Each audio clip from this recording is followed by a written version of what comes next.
Nelson Mandela is a young man in South Africa fighting for equality. We are the people of this nation, but we don't have rights. After he is jailed, he and his wife Winnie become the symbols of anti-apartheid. Together, they change South Africa forever in Mandela. Hello everyone, I'm Tan Jingshen from Industrial Chemistry course in UTM, and today I'm going to make some reviews on the film Mandela, Long Walk to Freedom in terms of leadership. This film is actually a biographical film based on the 1995 autobiographical book Long Walk to Freedom by anti-apartheid revolutionary and former South African President Nelson Mandela. Nelson Mandela is a renowned and influential leader who was born in South Africa. Nelson Mandela served as the President of South Africa from the year of 1994 until 1999, and he was the country's first black head of state. As a leader, South African President Nelson Mandela demonstrated remarkable leadership qualities, including advocacy for peace, powerful presence that disarmed enemies with his smile, high level of forgiveness, focus on goals and missions beyond himself, and patience.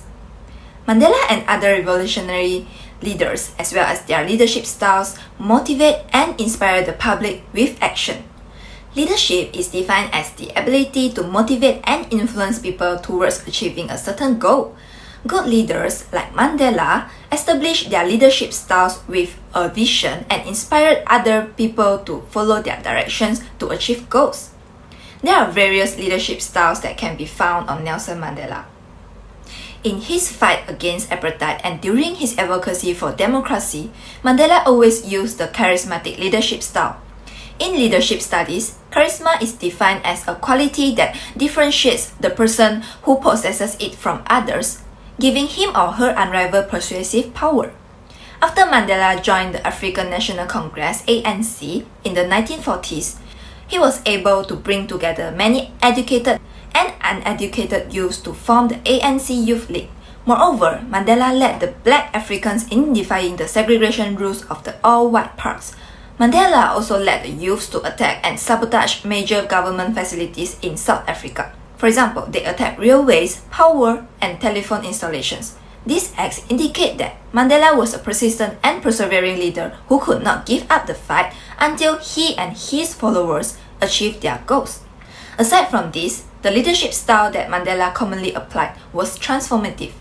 Transformational leadership is a leadership style that can inspire positive changes in those who follow.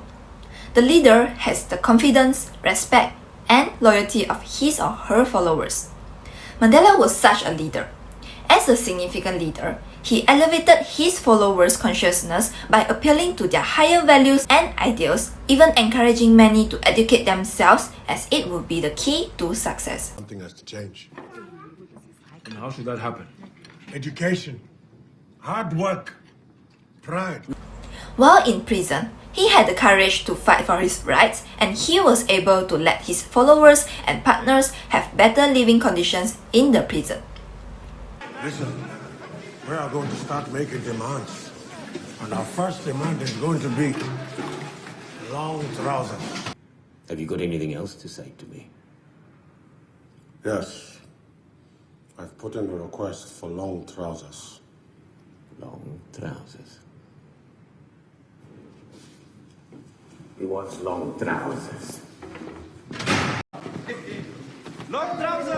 Long trousers! Long trousers! So we have come to the last part of the video. The last leadership discussed today is transactional leadership. In a transactional leadership, there is an exchange between the leader and followers. The transaction does not have to be composed of predefined valuables, but rather the leader gets something he or she needs, and his or her followers also get something they need. In Mandela's case, he offered the public with inspiration and vision, which turned them from ordinary to extraordinary. He shared his vision of peace in multicultural communities and set an example not only to South Africans, but also to the world. His belief in non-violence has also been treasured by South Africans and the world because it is arguably the reason South Africa did not descend into civil war. So that's all from me. Have a great day and thank you for watching. There's only one way forward, and that is peace. As long as I am your leader, I am going to tell you always when you are wrong. I've been willing to die. I have lost 27 years of my life in prison. But I tell you now, I have forgiven them. If I can forgive them, then you can forgive them.